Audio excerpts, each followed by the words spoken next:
நம்ம உடம்புல உச்சந்தலையிலேருந்து உள்ளங்கால் வரையில் இருக்கக்கூடிய உறுப்புகளில் ரொம்ப முக்கியமான உறுப்பு குடல்னு சொல்லலாம். இந்த குடல் நல்லா இருந்தால் தான் நம்மளோட உடல் நல்லா இருக்கும், மனசும் நல்லா இருக்கும்.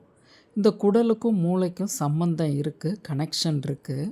குடல் ஆரோக்கியமாக இருக்கா இல்லையாங்கிறத பெரும்பாலும் நம்மளுக்கே தெரியும். அன்றாடம் சரியாக மோஷன் போகிறதில்ல ஒரு கேட்டகரி ஆட்கள். அடுத்தது நான் சாப்பிட்ட உடனே மோஷன் போயிடுறேன். இப்படி நம்மளை சுற்றி ஆட்களை பார்க்குறோம், நம்ம குடும்பத்துலேயும் பார்க்குறோம். வாயு பிரிஞ்சதுன்னா அதில் ஒரு பேட் ஸ்மெல் வர்றது. சில நேரம் வயிறு உப்புசமாக 2 இட்லி சாப்பிட்டா கூட உப்புசமாக இருக்கிறது போல் உணர்றது. குடலில் அந்த பாதையில் புண்ணு இருக்கிறது, அது இரைப்பையில் இருக்குது, இல்லை சிறுகுடலில் இருக்குதுன்னு சொல்லியிருக்காங்க. இல்லைன்னா பெருங்குடலில் கீழே ஆசனவாய் பக்கத்தில் பெருங்குடலில் இருக்குது. இப்படி ஏதோ ஒரு இடத்துல புண்ணு இருக்கிறதாகவும் சொல்கிறாங்க, அதாவது அல்சர் இருக்கிறதா. அடுத்து இன்னொன்று ஆச்சரியமான விஷயம், உங்களுக்கு ஸ்வீட் அதிகமாக சாப்பிட்ணுன்னு தோணுது. நீங்கள் சாப்பிட்றீங்க.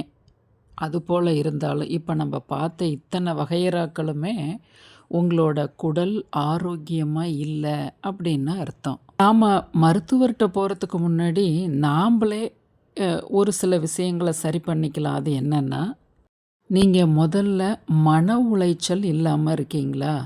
உங்களுக்கு மன உளைச்சல் எதில் இருந்தெல்லாம் வருது அதை சரி செய்துக்கிறீங்க. அதாவது தியானம் பண்ணிக்கிறீங்க ஒரு 10 நிமிடம் தினமுமே. மனசுக்கான ரெமெடி நாம் எடுத்துக்கிறோம். ஏன்னா மனசை ரிலாக்ஸாக வச்சுருக்கணுன்னா சில விஷயங்கள் மாற்றக்கூடிய விஷயங்களை நம்ம மாற்றிடலாம். அது சுச்சுவேஷனையோ இல்லை நம் கூட பயணிக்கிற மக்களையோ. ஆனால் சில விஷயங்கள் நம்ம கையை மீறி தான் நடக்குது. அதை மாற்ற முடியாதுங்கும்போது நாம்ளே மனசை சரி பண்ணிக்கணும். அதுக்கு தியானம் தான் ரொம்ப முக்கியம் நம்மளோட வாழ்க்கை இறுதி நாள் வரையிலுமே. அப்போ உங்களுக்கு அந்த குடல் ஆரோக்கியமாக இருக்கும். அடுத்தது உடலை பற்றி. நம்மளோட உடல் நல்லா இருக்கணுன்னா அந்த குடலை ஆரோக்கியமாக வைக்கணும் இல்லையா? அதுக்கு அந்த குடலில் 2 பாக்டீரியா இருக்குது. நன்மை செய்யும் பாக்டீரியா, தீமை செய்யும் பாக்டீரியா. நம்ம மனுஷங்க போல தான் நல்லவங்க கெட்டவங்க இருக்கோம் இல்லையா? அதுபோல் நம்ம அந்த குடலில் நன்மை செய்யும் பாக்டீரியா அதிகமாக இருக்கணும், தீமை செய்யும் பாக்டீரியா கம்மியாக இருக்கணும். ஏன் இப்படி தீமை செய்யும் பாக்டீரியாவை ஏன் உள்ளே வச்சுருக்கோம், ஏன் வச்சிருக்கு இந்த இயற்கை அப்படின்னா, நம்மளோட உலகத்தில் இருக்க மக்கள் போல தான் நல்லவங்க இருக்காங்க, கொஞ்சம் நல்லவங்க கெட்டவங்கன்னு இருக்காங்க, கொஞ்சம் அதிகமாக கெட்டவங்களே தனிப்பட்ட முறையில் இருக்காங்க இல்லையா? அதுபோல் இந்த பாக்டீரியாக்களும் முன்ன பின்ன அப்படி இருக்கக்கூடியது தான் நம்ம குடலில். இந்த தீமை செய்யும் பாக்டீரியா கம்மியாக எப்பயும் இருந்ததுன்னா அதுங்க கம்முனே தான் இருக்கும்.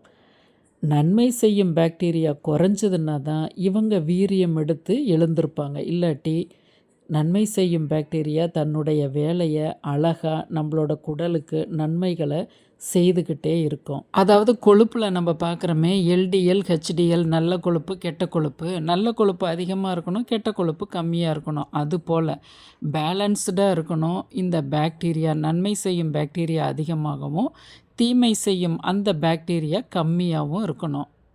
உணவு பழக்க வழக்கங்களில் நாம் சரியாக கடைப்பிடிக்கலைன்னா தான் தீமை செய்யும் பாக்டீரியா அளவுக்கு மீறி வளர்ந்து வந்துடும். அதுதான் நம்மளை இந்த சுகர்லாம் வேணும்னு சொல்கிறது, ஸ்வீட்லாம் வேணும்னு சொல்லி அது தன்னையை பெருக்கிக்கிறது.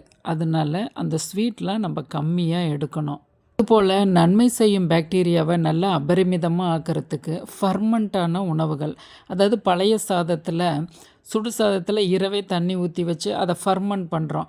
அதில் அந்த ப்ரோபயோட்டிக் அப்படிங்கிற அந்த பாக்டீரியாஸ் உருவாகும்போது அது நம்மளோட குடலுக்கு நன்மை செய்யும் பாக்டீரியாக்களை அதிகப்படுத்துது.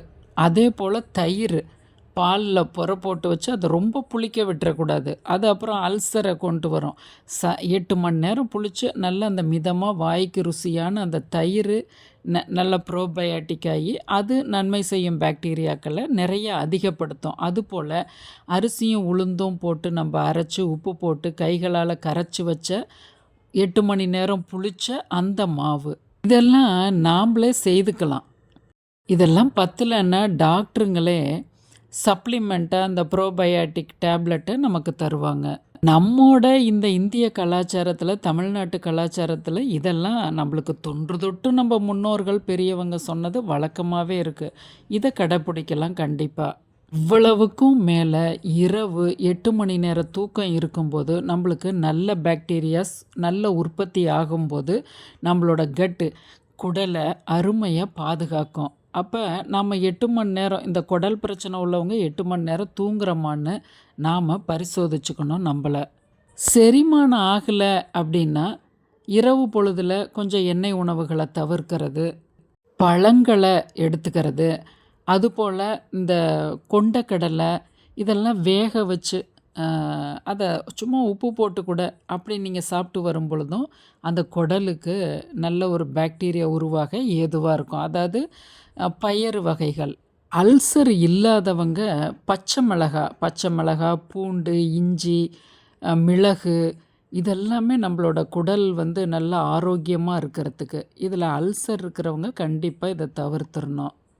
தண்ணீர் நிறைய குடிக்கணும். சிலருக்கு உடம்புகள் அரிப்பு இருந்ததுன்னா, மேலே சொன்ன எந்த அறிகுறியும் இல்லை, ஆனால் உடம்புல அரிப்பு இருந்ததுன்னா அது கூட இந்த குடலினுடைய ஆரோக்கியம் இல்லாத சிம்டமாக நீங்கள் உணர்ந்து டாக்டர்கிட்ட கேட்டுக்கலாம், பரிசோதிச்சுக்கலாம். இந்த அரிப்பு இருக்கிறவங்களுக்கு எக்ஸிமாவும் இருக்குது, தோல் நோயும் இருக்குன்னா உங்களுக்கு அந்த ரெண்டையும் வேறுபடுத்திக்க மனசு உடம்பு பிடிபடாது. நீங்கள் உங்களோட ஸ்கின் டாக்டர்கிட்டையும் உங்களோட குடல் டாக்டர்கிட்டையும் கலந்துக்கிட்டு என்னங்கிறத பார்த்து ட்ரீட்மெண்ட் எடுத்துக்கலாம். இன்னும் பல நேரங்களில் உடல் அரிப்புங்கிறது பல நோய்களுக்கு சிம்டமாக நமக்கு உணர்த்துறது.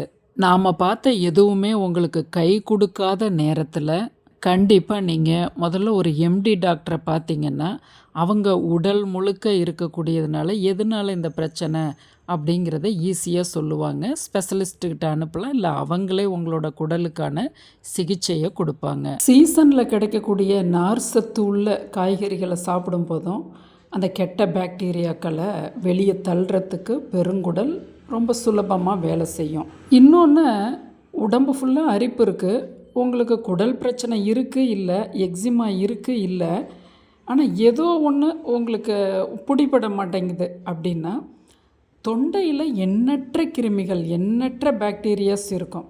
அதை நீங்கள் இரவு பொழுதில் தொடர்ந்து ஒரு 4 நாட்கள் மட்டும் 1 டேபிள் ஸ்பூன் நல்லெண்ணெயை விட்டு உமிழ்நீர் உடனே சுரக்கும், நல்லா கொப்புளிச்சு ஒரு 5-6 நிமிஷம் வாய் வலிக்கும் நீங்கள் விட்டு விட்டு கொப்புளிச்சு பால் போல் இருக்கும். அந்த உமிழ்நீரும் நல்லெண்ணெயும் சேரும்போது அதை கீழே துப்பிட்டு கொஞ்சம் நல்லா தண்ணியை போட்டு நல்லா கொப்புளிச்சு 4-5 முறை துப்பிடுங்க. அருமையாக கிருமிகள் சாகிறது அந்த எண்ணெய் வெளியே அந்த நாக்கோட அந்த மொட்டுக்கள், சுவை மொட்டுக்கள் உள்ளே இருக்கிறது எல்லாமே வெளியே கொண்டு வரும் இந்த நல்லெண்ணெய். ஆயில் புல்லிங்னு சொல்கிறது. பிடிபடாத நிறைய விஷயங்களுக்கு இது நல்ல ஆபத் பாந்தவனாக இருக்குது. இதையும் நீங்கள் வாரம் 2 முறை ஃபாலோ பண்ணால் கூட போதும். சேனலை சப்ஸ்கிரைப் பண்ணுங்கள், ஷேர் பண்ணுங்கள்.